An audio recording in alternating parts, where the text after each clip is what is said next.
Magandang araw po sa inyong lahat. Gusto kong ibahagi ang naging karanasan ko sa puder ng aking lolo na isang albularyo. Pero bago yan, magpapakilala muna ako. Ako si Lando at sa kasalukuyan naninirahan sa Maynila. Noong bata pa ako, hindi ko akalain na may lolo pala akong isang albularyo. Lumaki kasi ako na ang tanging nakikita ko lamang ay ang lolo at lola ko sa may mother's side. Ni minsan, hindi ko pa nakikita yung mga magulang ng papa ko. Pero mula nang maikwento sa akin ni papa kung gaano kagaling si Lolo Dodong, namangha ako. Naalala ko pa noon kung bakit kami tumira muna sa may probinsya. Nagkaroon kasi ako ng isang sakit.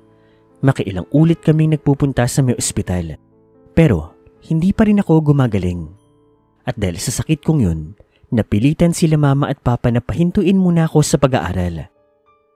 At dahil hindi na rin ako pumapasok sa paaralan, ay nagpasya ang mga magulang ko na magpunta sa may Sultan Kudarat. At yun ang unang beses na nakapunta ako sa probinsya nila papa.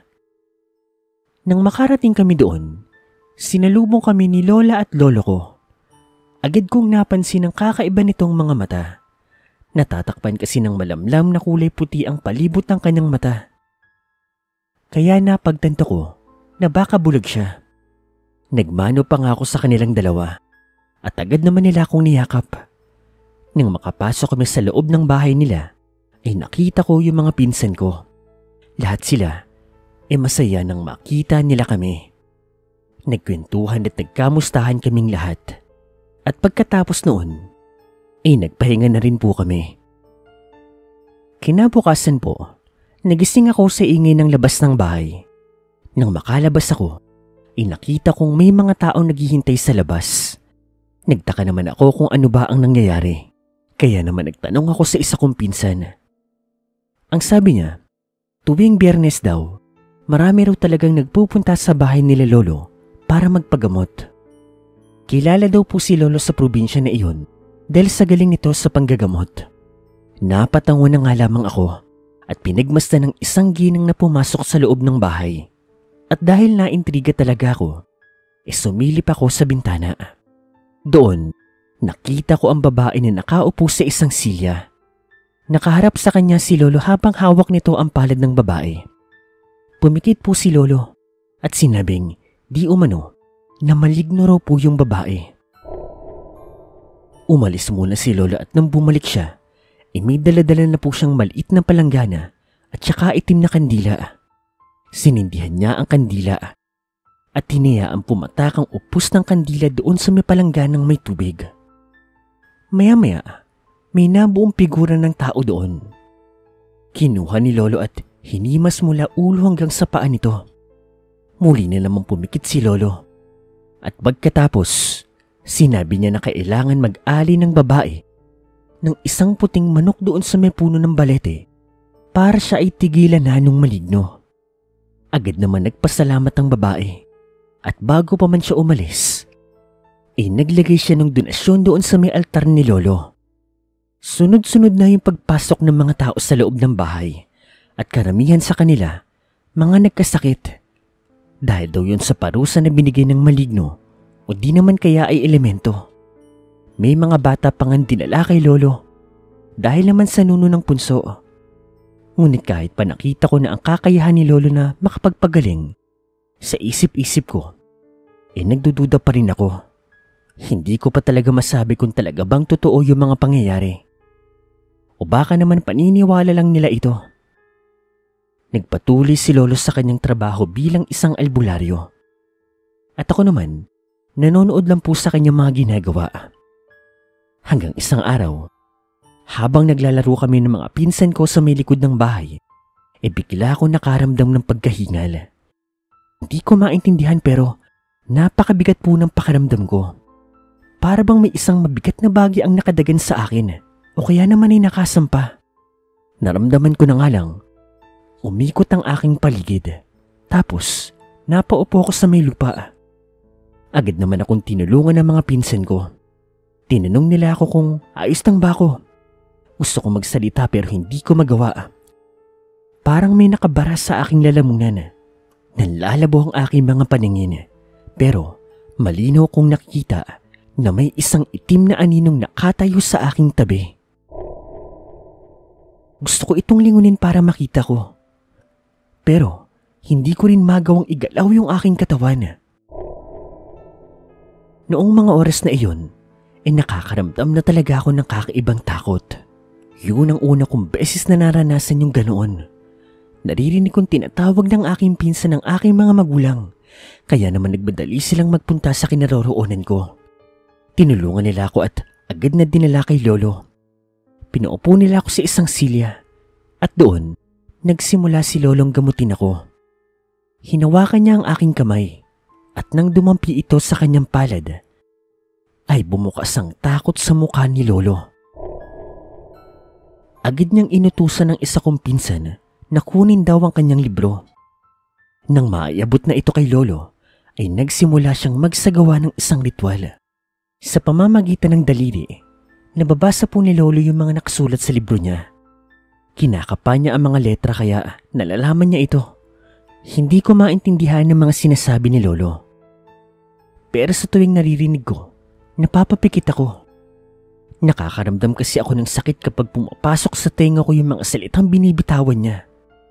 At makalipas po ang ilang sandali, naramdaman ko po na gumagaan na po yung aking pakaramdam. Naigagalaw ko na rin yung aking mga kamay, paa, pati ulo. Ngunit nang lumingon ako sa gilid, napasigaw ako sa takot.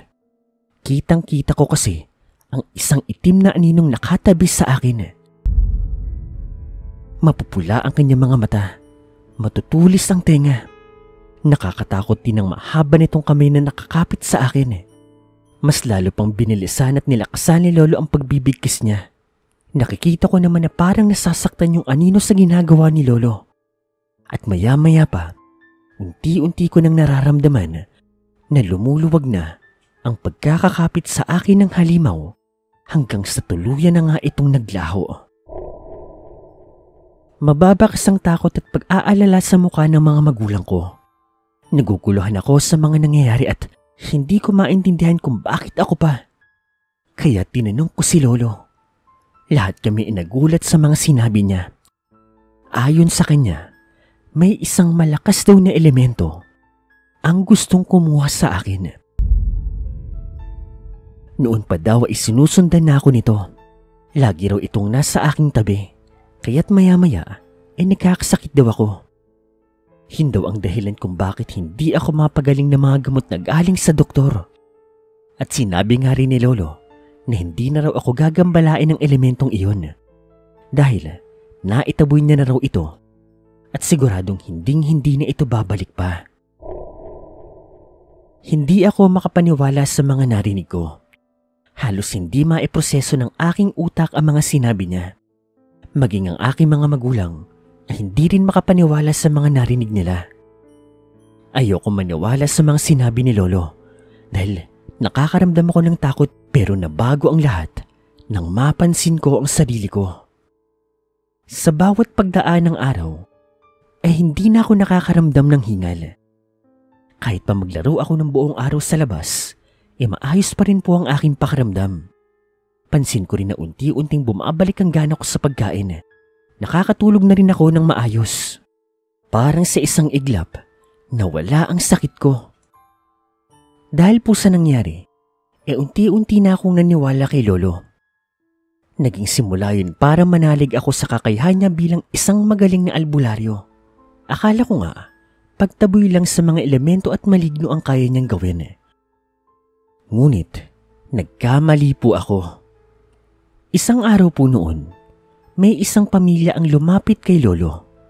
Mula pa raw sila sa may Davao de Oro at dinayo lang daw nila ang Sultan Kudarat para humingi ng tulong kay Lolo. Ayon sa mag-asawa, 3 buwan na raw ang nakakalipas nang magsimula ang lahat. May 2 daw silang anak, isang babae at isang lalaki. Bale, babae daw po ang panganay nila. Mabait naman daw ang kanilang mga anak. At ni minsan, hindi raw sila nag-aaway. Nag-umpisa silang makapansin ng kakaiba sa kinikilos ng kanilang anak na babae. Madalas to kasi itong tulala. Nakatingin lang sa lumang balon di kalayuan sa may bahay nila. Akala nila, dala lang ito ng pagdadalaga, kaya ito nagiging mailap sa kanila. Pero habang tumatagal, ay nababahala na raw yung mag-asawa. Hindi na kasi ito kumakain. Tapos, lumalaki at umiitim na rin yung eyebags nito. Gabi-gabi kasi itong puyat. Isang gabi raw, bigla raw itong nagwala. Sinakta ng nakakabatang kapatid. Napaka-agresibo raw nito. Napakalakas din. Pinagtulungan pa raw nila ito para lang maigapos nila ang dalaga. Ayaw nilang maniwala na sinasapian yung anak nila ng isang demonyo. Pero kalaunan, naniwala na rin po siya. Bigla na lang kasing nagsalita ng ibang lingwahe yung anak nila. Ibang-iba raw ang boses. Napakalaki at napakalalim.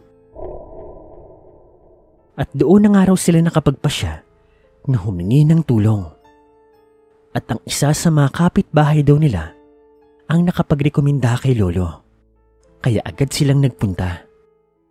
Matapos pong makapagpaliwanag ng mga magulang, agad pong isinagawa ni Lolo ang kanyang ritual doon sa may dalaga. Nakakatakot na ang itsura nito. Malayong malayo si itsura na ipinakita sa amin ng mag-asawa. Napakapayat na nito. Ang lalim na rin ng kanyang mga mata. May mga pasasya sa iba't ibang parte ng kanyang katawan. Marami ding mga sugat. Napansin ko na may makakamot siya sa kanyang paa at kamay. Nang magsalita si Lolo gamit ang Latina lingwahe, ay doon na po nagwala ang dalaga. Sumisigaw ito at napakalakas po niya. Tumulong na sina Papa pati yung iba kong pinsan para pigilan ang pagwawala ng dalaga. Maya-maya, tumawa ito. Sinabing hindi raw mapapaalis ni Lolo ang demonyong nananahan sa loob ng dalaga. Hindi naman nagpadala si Lolo sa mga saway ng demonyo. Nagpatuloy lang po siya. May nilabas siyang isang tubig na sa tingin ko, holy water. Sinaboy niya yun sa dalaga at nagsisisigaw naman ito sa sakit. Umusok din ang balat nito, tanda ng pagkapaso. Nagpatuloy lang si Lolo. Binaliwala niya ang mga pagsigaw ng dalaga. Determinado siyang mapaalis ang demonyo sa katawan ng dalaga. Ilang sandali pa, nalaman na din ni Lolo ang pangalan ng demonyo. Hindi ko na po sasabihin ang pangalan dito dahil baka matawag niyo po siya. Sa galing po ni Lolo, nagawa niya pong paalisin ng demonyo sa katawan ng dalaga. Nang mawala po ito sa loob, inawala ng mali ang dalaga. Ilang sandali pa ang hinintay namin bago muli siyang nagkamalay. Pagkamulat nito, tuluyan ang bumalik sa dati ang dalaga. Unti-unti na rin naging normal ang kanyang itsura. Sa isang iglap, nawala ang kanyang mga pasa at sugat sa katawan, pati na rin ang dati niyang payat ay naging normal na rin unti-unti. Akala ko, yun na ang pinakamahirap at pinakanakakatakot na pangyayaring makikita ko. Ngunit nagkamali na naman ako. Isang linggo lang kasi ang nakalipas, may isa pang trahedyang dumating sa amin. Tandang-tanda ko, Biyernes ng gabi yun. Masaya kami nagkwentuhan nang bigla na lang kaming sinabihan ni Lolo na magsipasok na raw sa loob. Nagtaka ko nun kasi maaga pa naman, 8:00 pa lang ng gabi nun. Nang makapasok na kami, sabi ni Lolo, may isa raw aswang na pagala-gala sa labas. Noong una, hindi kami naniwala. Ngunit nagulat kaming lahat nang makarinig kami ng pag-aspas at kaluskos sa labas ng bahay. Nasundan pa ito ng nakakatakot na ungol na para bang galing sa isang mabangis na hayop. At sa isang iglap, bigla na lang nabutas ang bubong ng bahay nila Lolo. Nagsigawan kaming lahat nun dahil kitang-kita ko ang nakakatakot na itsura ng aswang na nakatingin sa amin. Nannilisik ang mga mata nito, matutulis na mga pangil at matatalas na kuko.